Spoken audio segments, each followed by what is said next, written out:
A new Iranian proposal delivered to Washington via Pakistani mediators has reshuffled the diplomatic deck in a war that has killed thousands, rattled the global economy, and exposed deep fault lines in the international order.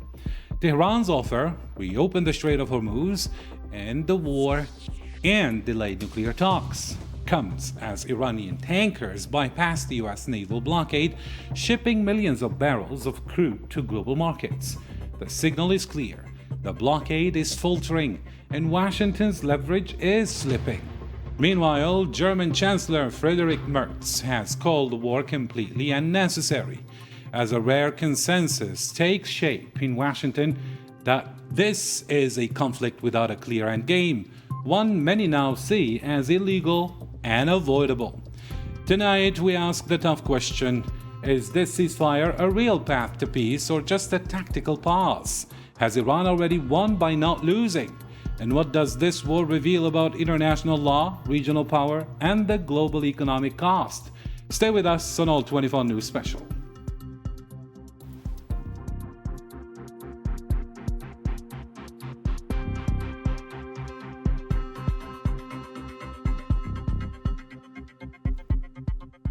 Hello there, ladies and gentlemen, and welcome to another special on All 24 News channel. And before we bring in our guests, let us take a look at the key developments shaping this story with Zahra Farjani, and then we come back to the discussion. Iran has put forward a new proposal to the United States through Pakistani mediators, aimed at reopening the Strait of Hormuz and bringing the war to an end, while postponing nuclear negotiations to a later stage. According to media sources, the proposal was discussed during Iranian Foreign Minister Abbas Araghchi's recent visit to Pakistan, with a clear focus on resolving the Hormuz crisis and lifting the U.S. naval blockade as a priority. The plan also leaves room for extending the current ceasefire or even reaching a permanent agreement before returning to the nuclear file. Tehran also confirms it has received a new offer from U.S. President Donald Trump to launch bilateral talks. Araghchi says Iran is reviewing the proposal, suggesting Washington's shift comes after failing to meet its objectives on the ground.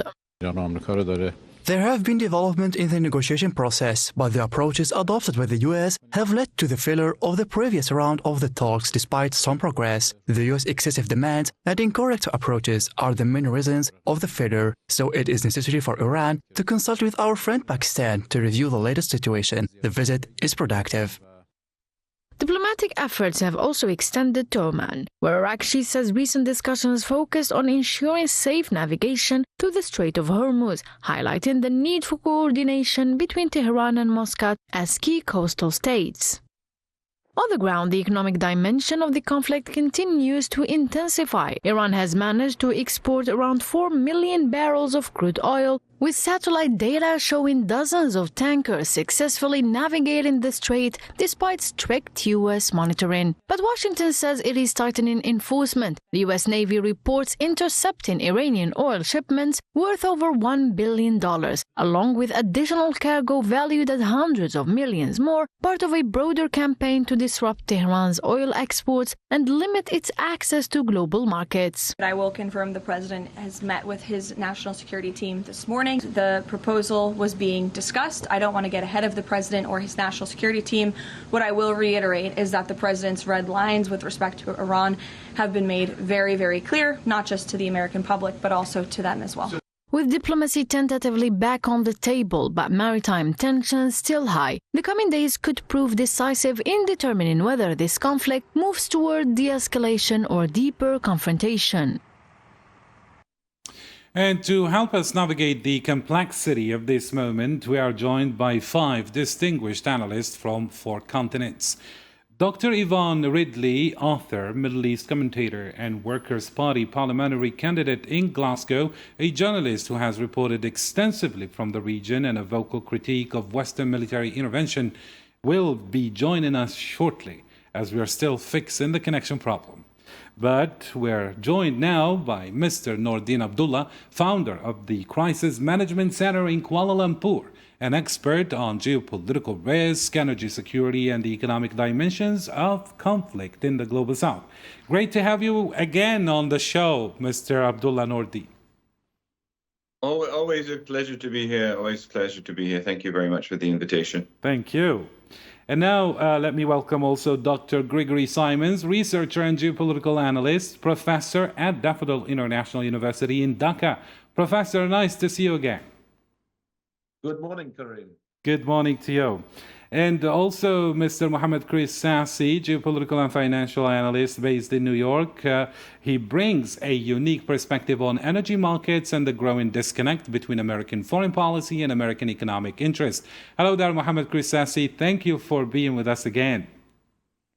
You're welcome, and always glad to be with you and your eloquent colleague. Thank you. And I also honored to welcome Dr. Abdul Noor Toumi here in studio. He's a geopolitical analyst and MENA affairs expert. Thank you for agreeing to be with us, Dr. Abdul Noor Toumi. Good evening, and thank you for having me in the program. My special greeting to all panelists.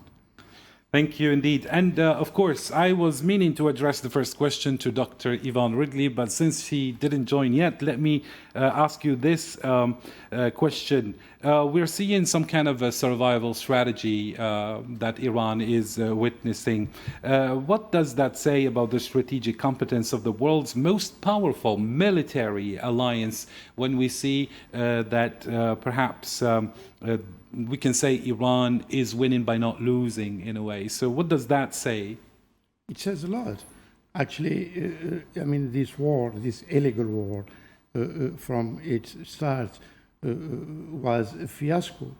And because it doesn't have a strategic aim and also an end game.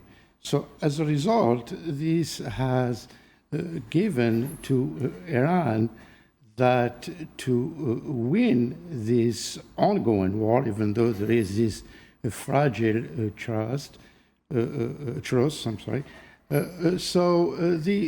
strategically speaking, the Iranians are winning this as a result of being well prepared for this war, and also they did succeed to absorb the pain in aftermath of this military operation that sounded maybe 10 times crucial than the Iraq war, of that operation of shock and awe, so to shock the population and create more fear and so on. So this has given to the Iranians to resist and showing strong resilience.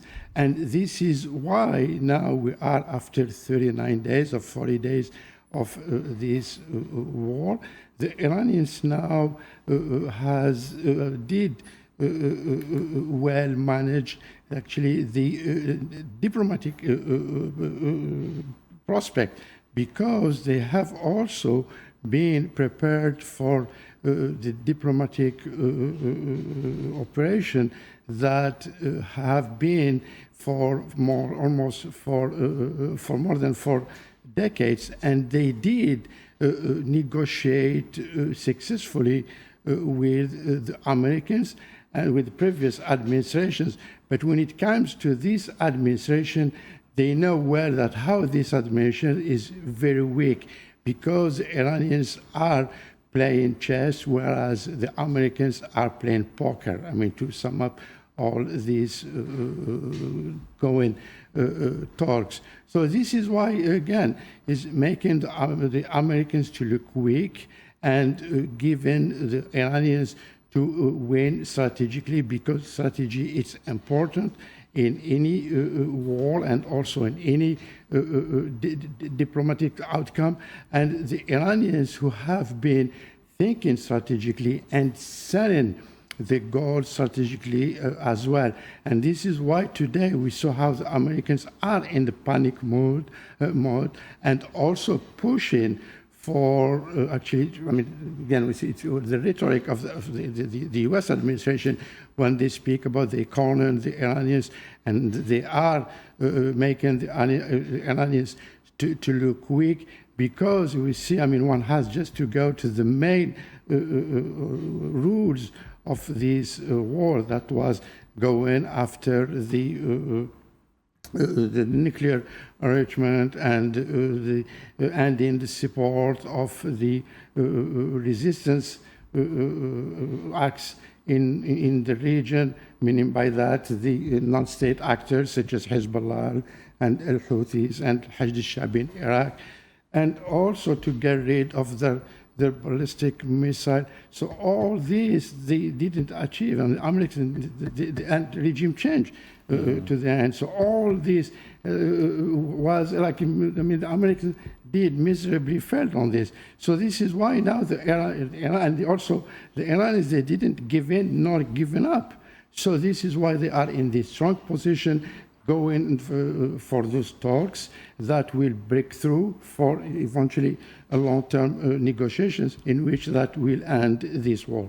Thank you, Dr. Abdenour Toumi. And let me now include Mr. Noordin Abdullah.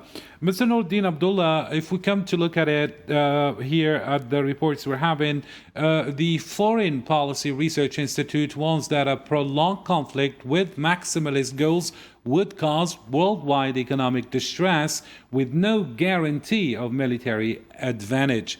How do you read yourself this situation? Well, thank you, Karim. I think one of the things that when we look at the concept of mutually assured destruction, which is a military strategy that most people look at when they discuss nuclear armaments, when we look at this situation, we're actually using another acronym, MAD, which is mutually assured disruption. And I think this is the case right now.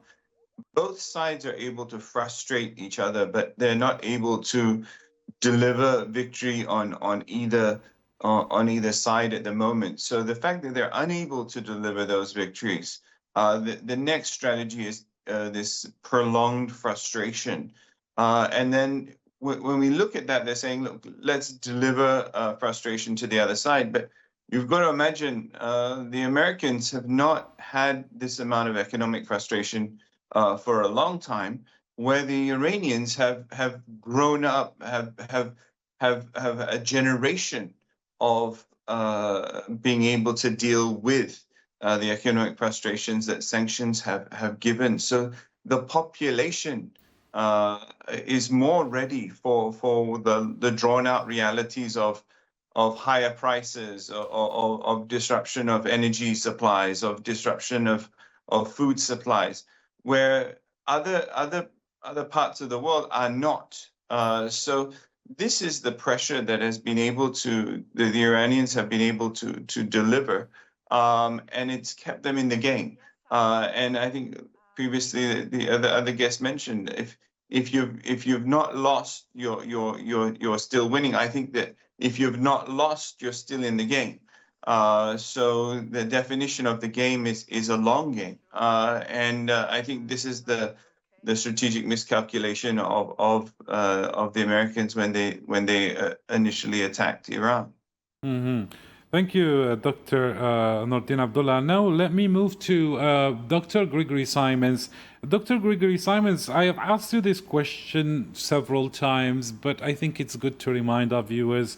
Can we say that this ceasefire is a genuine off-ramp, or are we watching two sides who have both failed to achieve their objectives simply buying time to reposition?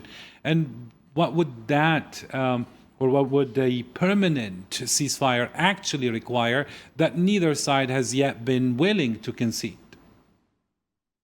Well, I would say there are not only two sides, but three sides to this conflict. Correct. Because everyone has not mentioned the elephant in the room, that is Netanyahu and Israel.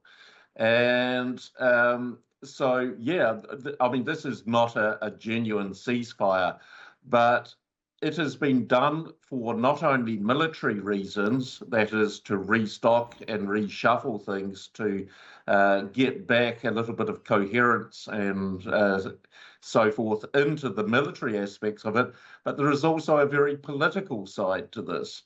And this is, you can see a growing gulf between the political interests of Netanyahu and his Zionist project versus this demented Don and his political interests.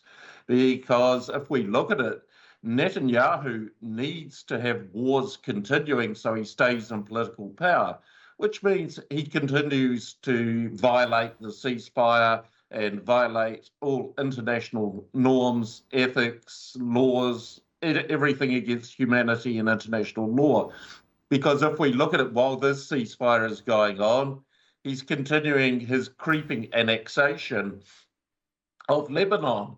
And what a lot of the world is not saying, especially the US and Europe, currently Israel occupies more of Lebanon than Russia does have of Ukrainian territory.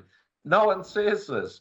So looking at this, I mean, Netanyahu wants to start the war. You saw the defense minister recently state that Israel is waiting for the green light from the United States to begin this. So Israel needs United States military support to begin the war. Iran is definitely preparing and restocking. They are repairing. I think even it's come to someone as cognitively challenged as Demented Donald that this is costing him politically. I mean, it's costing the world economically, but him, because I think the worst thing for him, he sees his whole presidency going down the drain, and not only his presidency, he sees his whole legacy destroyed by this unnecessary war of choice that he is forced into by Netanyahu. And the midterms are coming up. I mean, he's dead in the water. I mean, one can even speculate. I mean, this drama at the White House press correspondence dinner, I mean, the number of memes which are coming out about that as a distraction and an attempt to boost his absolutely miserable pollings, which are by some accounts around 30%, which puts him as badly liked or disliked as those European leaders he's been haranguing about how unpopular they are, as Macron, Starmer and Merz. So for Trump, he needs an off-ramp, which is why he's trying to play the game as he's in charge. I'm going to extend the ceasefire indefinitely now, after all this bluff and bluster.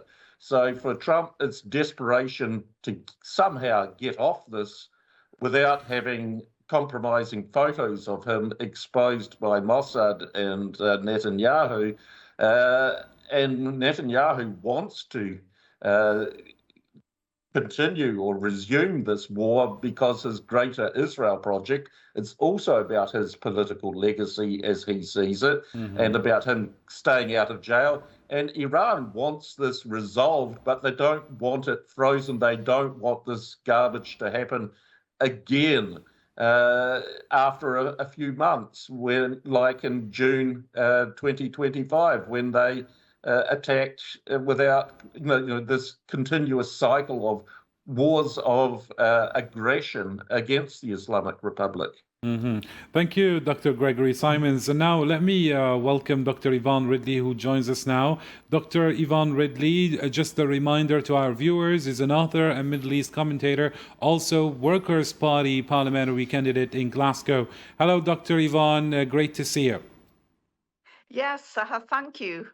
Dr. Yvonne Ridley, I was sparing this question as the first question to you. So we have a ceasefire that has been extended indefinitely, as Dr. Gregory Simons was saying, by Pakistani mediators. And this kind of they were shuttling between the parties, and yet the U.S. naval blockade remains in place, and Iran refuses to negotiate under the shadow of threats. Now, we have the Russian International Affairs Council, not exactly a marginal voice, has already concluded that Iran has strengthened its position as a regional power and that U.S. security guarantees are just a bluff. So I want to put this to you bluntly. Has Iran already won this war, not militarily but politically, simply by surviving a joint U.S.-Israeli assault that was designed to cripple it? Well, it's very hard to talk about victories when there's such chaos in the world over this war. And analysts are divided on whether this period represents a path to peace or a tactical maneuver by the Iranians and also possibly by the Americans. The argument for this strategic pause, many experts view the current calm as a tactical pause, which has been used by both sides to regroup. I think that it's still too early to call a victory, but America has certainly bitten off more than it can chew. And while Iran is seeking to alleviate the economic pressure of the blockade, the US is really embroiled in what its next steps should be, because it is coming under domestic political pressure as well to find a solution. But it's not just America that's been affected. Globally, we are all being affected. At the moment, I'm fighting an election campaign in Scotland, as you mentioned before, and just talking to people, everyone is being affected, from ordinary householders who are dreading the weekly shop because food prices have escalated because of this Strait of Hormuz deadlock. Taxi drivers, van drivers, anybody involved in transport is struggling to make ends meet because of the price of diesel oil going up.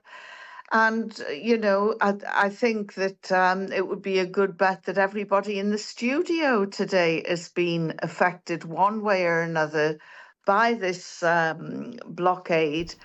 So to talk of victory, I don't think anyone is punching the air in excitement at the moment. But it has to be said that the Iranians have been seriously underestimated by the Americans. You know, this is a 6,000-year-old civilization. America is very much, you know, the new kids on the block, barely 250 years old, and they are being outthought, outwitted, and outplayed by the Iranians. And the nonsense and the evidence of this is out there every day in the extraordinary amounts of incoherent tweets we are getting from the President of the United States. One day last week, he sent out 47 tweets in the middle of the night in an hour. You know, somebody needs to take the phone from President Trump, because he's doing no one any favors at all with his increasingly erratic tweets, insisting that he's winning. And of course, we can see he certainly is not. Thank you, Dr. Yvonne Ridley. Let me include now Mr. Mohammed Krisasi. Mr. Mohammed Krisasi, the numbers are really staggering. We have $400 million worth of Iranian crude loaded at export terminals in recent days. At least 4 million barrels appearing to have crossed the U.S. blockade line, and 34 Iran-linked tankers transiting the strait, many of them actually going dark just to evade detection. So the Trump administration has imposed secondary sanctions on Chinese refinery and 40 shipping companies. But as oilprice.com reports, Iranian maritime trade remains active and the blockade is driving adaptation rather than halting the flows. So my question is, if a sanctions-weakened Iran can still move 4 million barrels past the most powerful navy in human history, what exactly is the blockade achieving other than driving up global energy prices and enriching a handful of commodity traders on Wall Street? Well, before I answer the question, I would like to enhance what just Ivan said. Is no winner in this war. Don't forget that the first victim of this war, they were 140 little girls from the school. And now I cannot call that a victory for anyone. Specifically now we are about 5,000 people are dead, innocent victim in Iran. The infrastructure, they try to destruct it, but they're still there. And as you said, what exactly the blockade achieved? Well, a blockade is not an all-in or nothing switch. It's not to take the word of my dear friend, Dr. Toomey. It's not a poker game here. It's a poker monter game maybe for Trump. But, you know, it's more like tightening a valve, even if some Iranian oil still move. As you said, you have a significant economic and geopolitical effect. The economical impact is even partial disruption change the economics. Higher transaction cost, ships carrying Iranian oil may need longer route, cover transfer, and the raise of insurance, of course, and above all the security cost. And then you are going to have the discounted oil price. Iran often has to sell below global benchmark to attract buyers willing to take the risk. So even if volume flows, the revenue per barrel drops, but they still have some income. And of course, the blockade doesn't stop that. And also what you have also, and this is in terms of economy, the reduced investment, uncertainty, and sanction discourage foreign companies from investing in oil infrastructure, limiting long-term production capacity. And we know how the GCC country who produce oil have been affected by this. And then, of course, the causality is the market ripple effect. Any perceived risk in a checkpoint like the Strait of Hormuz, everybody is talking about that, push global oil price upward and is benefiting only some producer while increasing costs globally. And I suspect that Mr. Trump and his Trump with his oil craziness and the people, the strategists, quote unquote, around him, they knew that. So, I'm not a complotist, but I'm sure they were aware that they are going to be, in one way or another, the beneficiary. Why? Because again and again, America doesn't import oil. America export oil. And then the blockade does not need to stop oil entirely. It just needs to make it less profitable and less efficient. And then we get back, of course, to Rujwan, what Evans was saying, the geopolitical impact. This is often the main goal.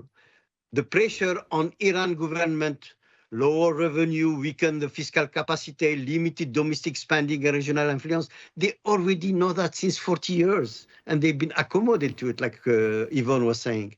But now, the alliance, the dynamic of the country that continue to buy Iranian oil, they do it under the table, but they strengthen, they give another force, another ties with Iran, while other align with sanctioning power, like Africa and other part of Asia, except China, of course. Mm-hmm. So now, why, you can ask me why the oil still move.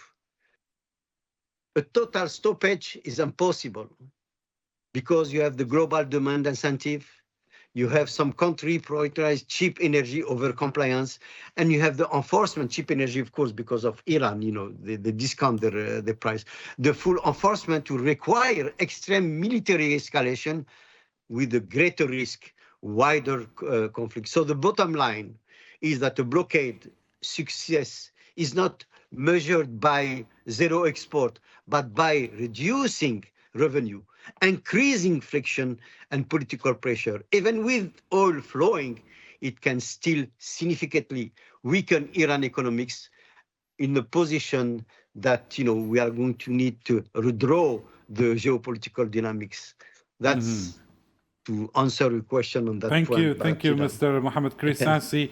And let me ask this follow-up question to Mr. Noordin Abdullah in light of what you were saying, Mohammed Krissassi. So, Mr. Noordin Abdullah, what about you? Do you think that the real purpose of the blockade is not actually to stop Iranian oil, but to remove Iranian oil from the market in order to benefit some producers, as Mohammed Krissassi just put it, even if it means American motorists are going to pay $4 a gallon, for example?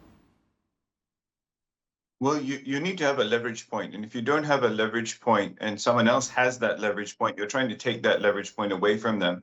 So, of course, the US will say, okay, we are going to put a blockade upon your blockade so that they're able to project that they are the ones in the driving seat when it comes to the Strait of Hormuz. Whether or not it's true is very simple to see, is how much gets through.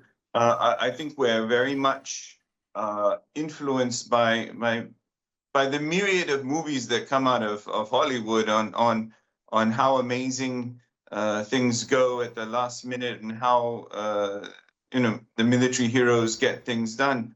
But the reality, I think, now is when push comes to shove, it's not been as easy for everything to go the way of the US, and I think that's the part of the problem, is they're unable to project that level of success. So when you have that, you're not able to dominate your domestic politics. And I think that's really going to be the problem. And I think when we look at what's coming up with the midterms, actually everything is going to be about dealing with domestic impact. And that first impact that people feel is at the gas pump. So I think we're going to see the real impact come November for the Americans, and it will be unmistakable. And if the American public are okay with this situation, the election will go fine for Donald Trump and his party. If it doesn't, I think you'll see a very different reality come out of the entire situation. Thank you, Noordin Abdullah. Now, let me bring back Dr. Gregory Simons. Dr. Gregory, let us connect perhaps the energy question to geopolitics. We have Iran's new proposal through Pakistani mediators explicitly prioritizing reopening the Strait of Hormuz before any discussion of the nuclear program. Meanwhile, we have Irakshi, who has been in Muscat, exploring a toll collection mechanism for vessels passing through the Strait of Hormuz, and in Moscow securing Putin's reaffirmation, actually, of the strategic partnership. Meanwhile, we have the German Chancellor, who has called this war completely unnecessary and warned of global shockwaves. The EU Commission President as well says it is too early to discuss lifting sanctions. Now, I want you to connect the dots for us. Is Iran constructing a new economic and diplomatic architecture around the Strait of Hormuz, one that includes perhaps Russia, China, Pakistan, and Oman, that perhaps fundamentally reorders energy geopolitics regardless of what happens in the ceasefire talks? Well, absolutely, because they're in the driving seat. Iran has the power to actually dictate things, not in Donald Trump's deluded and degenerated mental state.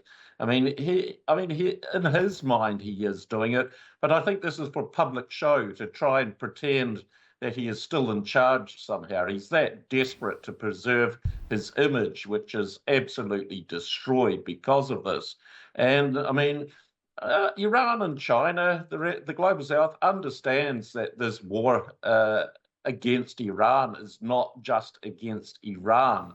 I mean, if we look at this geoeconomically, this is an attempt by the US to try and get a monopoly on enough energy supplies that it can use as leverage to blackmail and to weaken and contain China and Chinese economic growth, which depends on access to energy supplies.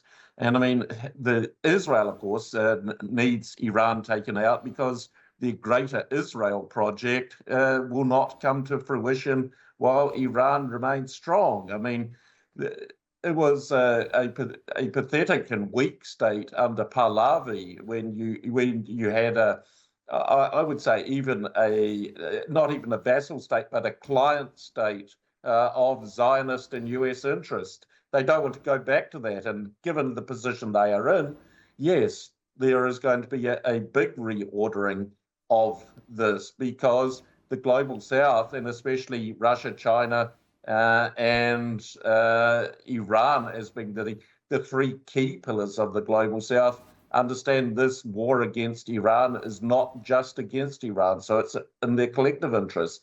Oman has been one of the more, should we say, realistic Gulf countries there, because they understand, unlike some of them who just take offense that they were attacked, even though their territory was used as a point to which to attack Iran. So, I mean, I think Qatar is another more realistic one. So you can see this whole, this idea of Pax Americana, especially Pax Americana in West Asia, falling apart in real time. Because they understand America and this Pax Americana is not there for their benefit. It's there for American imperialism, this hard power projection, but also for Israel. And this is not viable or tenable politically and now also economically, as they've discovered, for their future. So, yes, there is going to be a big reordering, and the US empire is being rolled back because of this. I mean, it's going to start in West Asia, but I suspect this is going to be, broadly speaking, something more global in nature when the weakness of an empire is exposed. And I mean, we can look at how quickly the United Kingdom and Pax Britannica was unraveling after the Second World War. Mm-hmm. Thank you, Professor, for all those insights. Now let me bring Dr. Yvonne Ridley again. Dr. Yvonne, let us perhaps talk about law and hypocrisy, although some people would use the word hypocrisy carefully. We have the Guardian's editorial board, the voice of the British liberal establishment, declared that this war is worse than a mistake, it is a crime. It wrote the contrast between the West's rhetoric about universal standards and its selective outrage is glaringly and increasingly evident to people around the world. So, for example, the European Center for Constitutional and Human Rights concluded that the US-Israeli attack is unlawful under international law and constitutes an act of aggression for which there is no evidence of an imminent armed attack justifying self-defense. Yet here we have also Berlin saying it is not the moment to lecture our partners and allies. London's silence perhaps is thunderous. Brussels keeps sanctions in place. So I want you to respond to what Iranian Foreign Minister Arakchi himself has said, that international law is dead in practice, killed not by Tehran but by those who claim to uphold it. Is he wrong?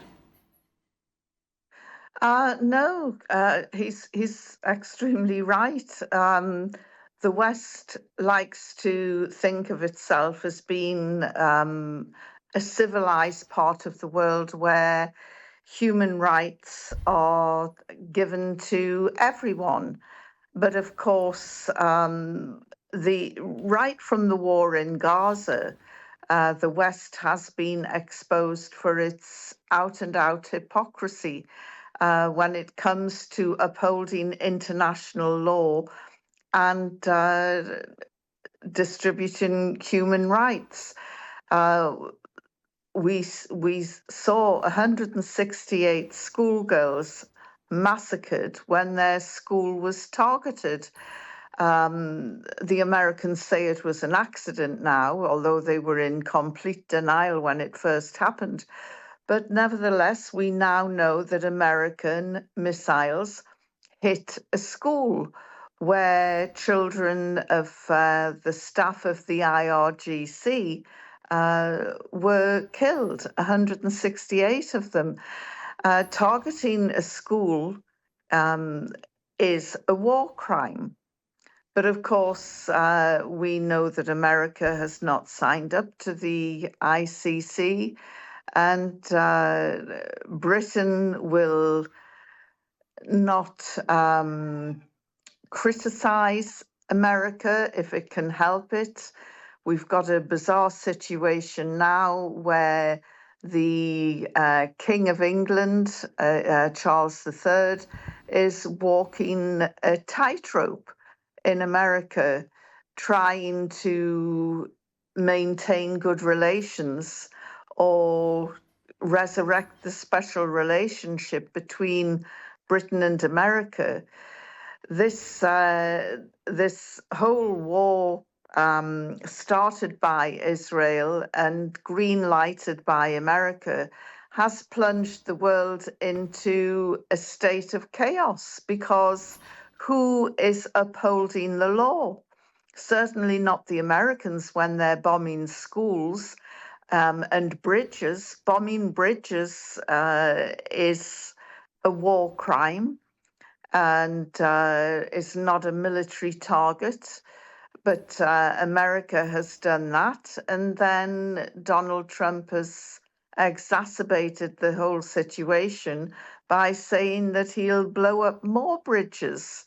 And when you have the supposedly most powerful man in the world threatening other countries with war crimes, it is unbelievable. And just the other day, we had this very questionable event at the in Washington, where a gunman is alleged to have threatened to have run amok to kill the president and his cohorts at this special dinner attended by more than 2,000 of the politicos in Washington. And we get the leader of Israel saying political violence is an outrage. And between Israel and America, they have assassinated more than 40 leaders this year, in political leaders, you know, from and yet they're now condemning the events that unfolded at the White House Correspondents' Press Ball.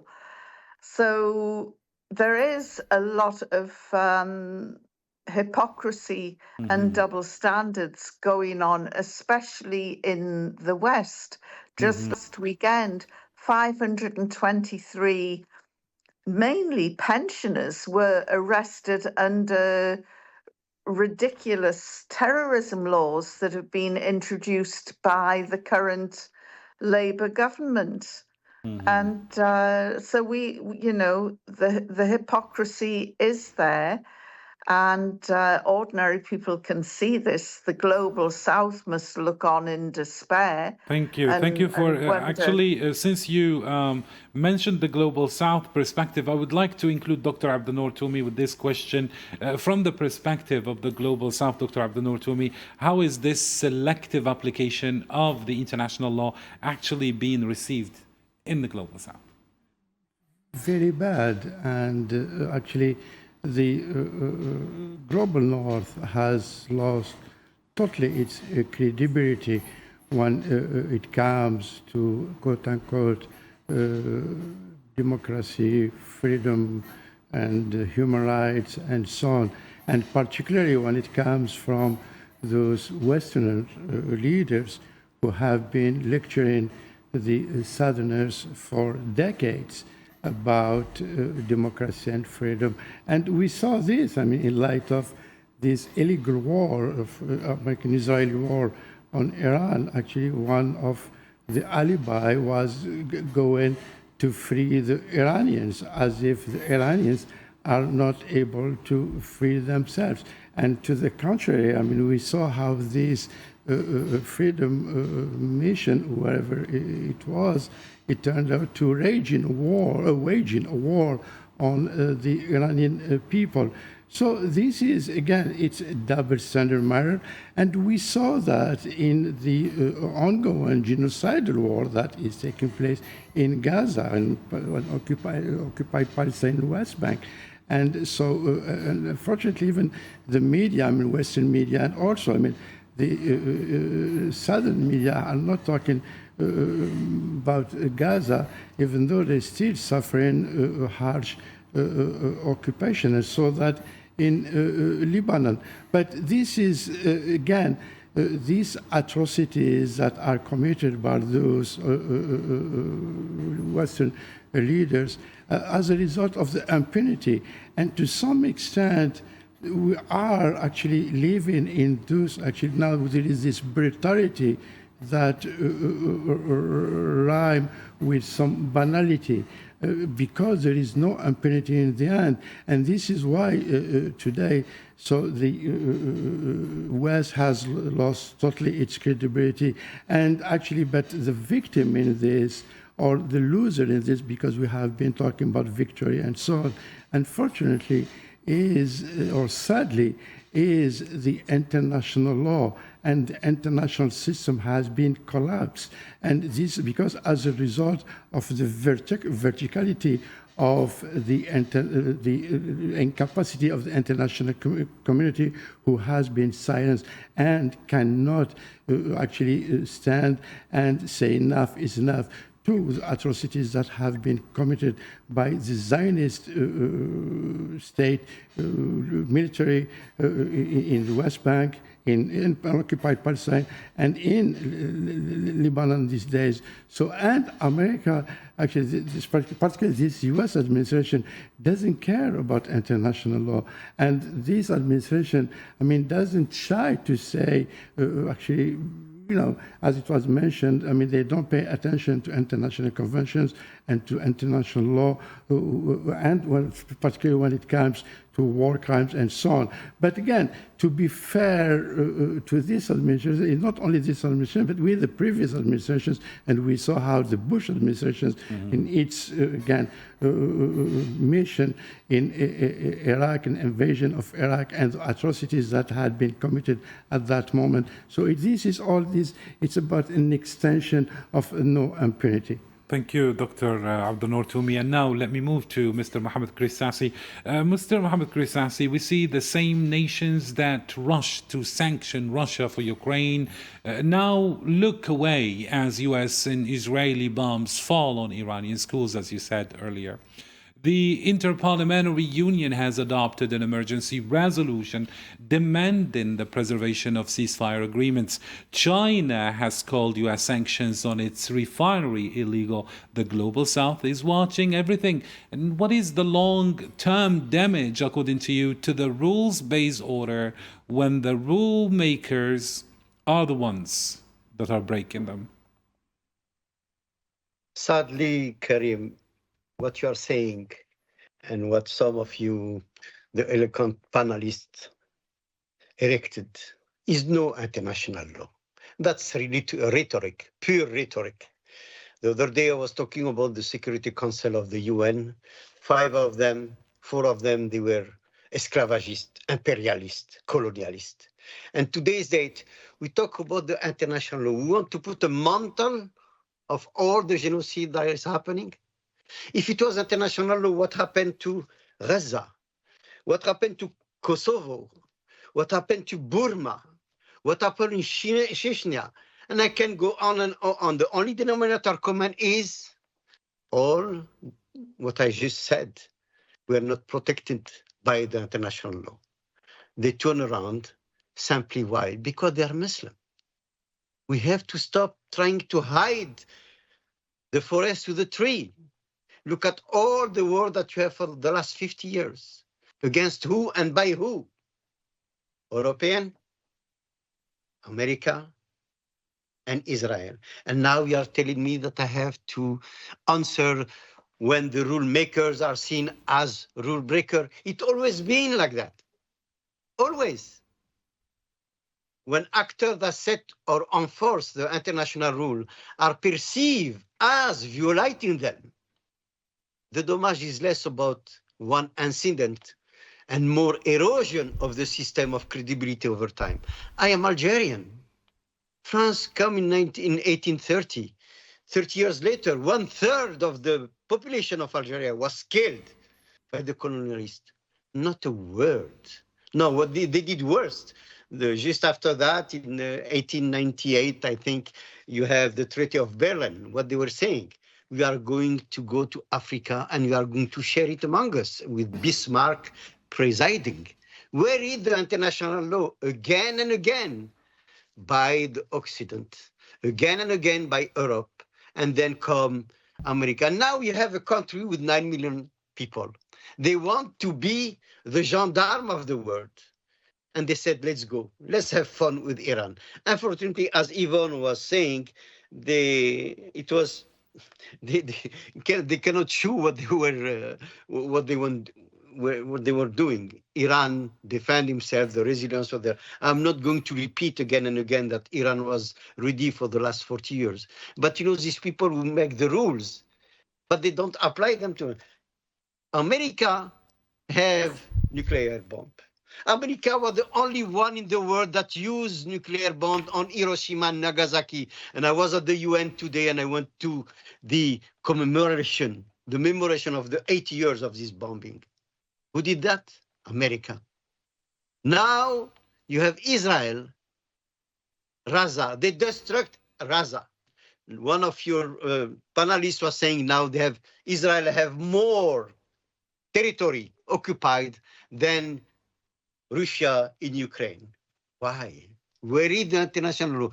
I cannot stay quiet and listen to the people who are talking about international law. The rule makers are the one who are rule breakers. Why? Because imperialism.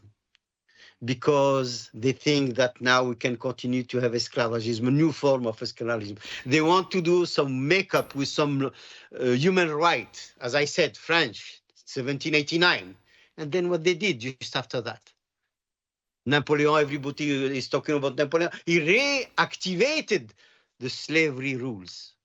So why I have to listen today in 2026 about the international law when they are not applied to the people who need it the most? Mm-hmm. Thank you, Mr. Mohamed Kristasi. The point is clear, and as we are running out of time, I would like to include everyone now. Dr. Gregory Simons, is there any mechanism left to hold the powerful to account?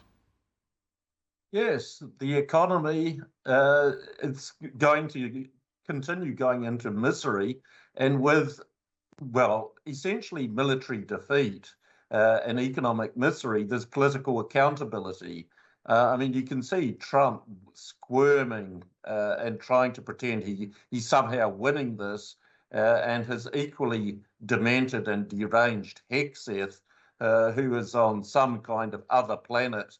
I mean, his rendition of the Pulp Fiction prayer is just symptomatic of the mental level of these morons. They are just, I mean, they showed themselves for what they really are. The facade is off, and you can see the not only the mental and cognitive degeneration, but the ethical and moral degeneration of Pax Americana and all that it represents, which is nothing about justice or international law or anything else, from a president who says his morality is what guides him. And clearly this guy wouldn't know morality if it came and bit him on the backside. So, I mean, it's the state of imperial decline which is irreversible.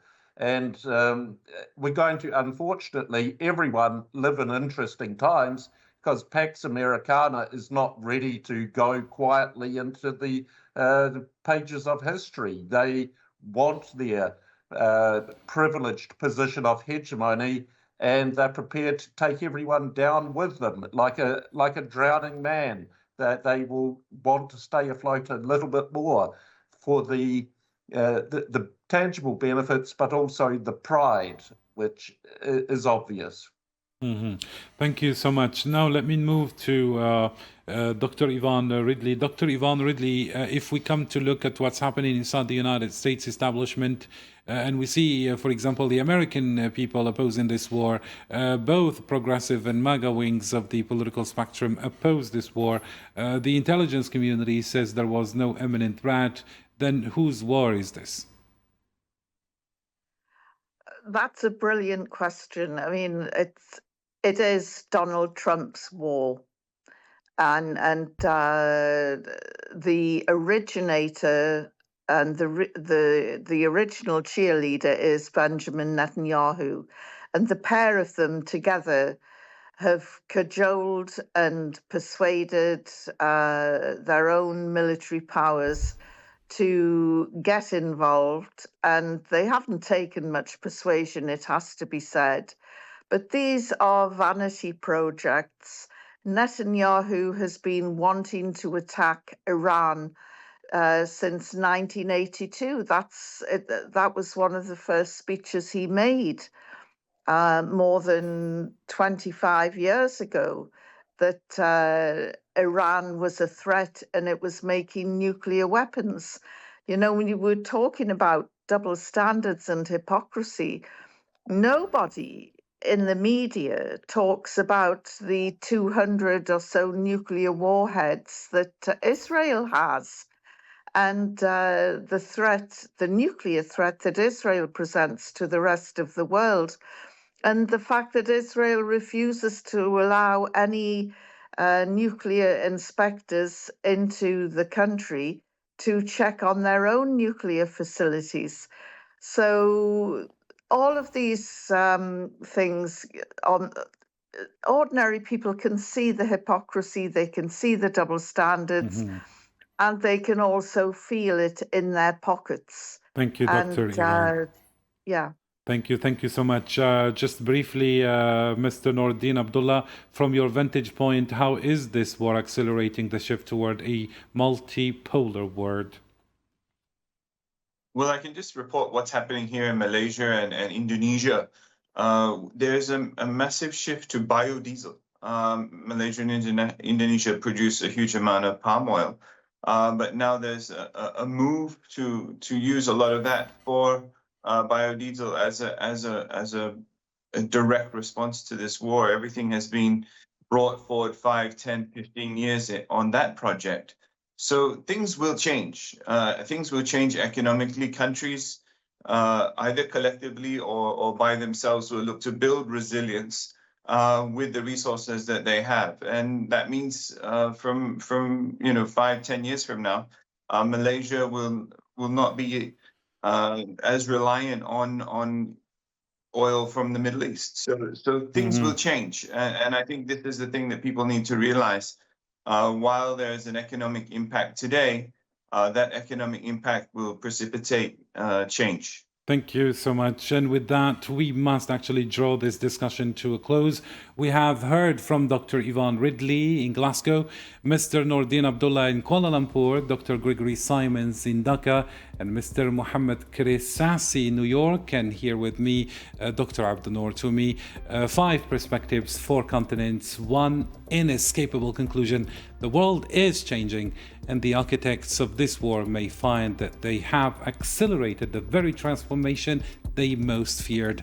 The question we have raised tonight are not academic exercises. They are the questions that will determine whether this fragile ceasefire becomes the foundation for a durable peace or merely the prelude to another round of devastating war. What is clear is this: the old certainties are crumbling. A sanctions-weakened Iran has demonstrated that the Strait of Hormuz is not an American lake. The blockade is leaking. The international legal order stands exposed as a system of power, political double standards. And in the corridors of Washington, the question is being asked with increasing urgency: whose interests is this war really serving?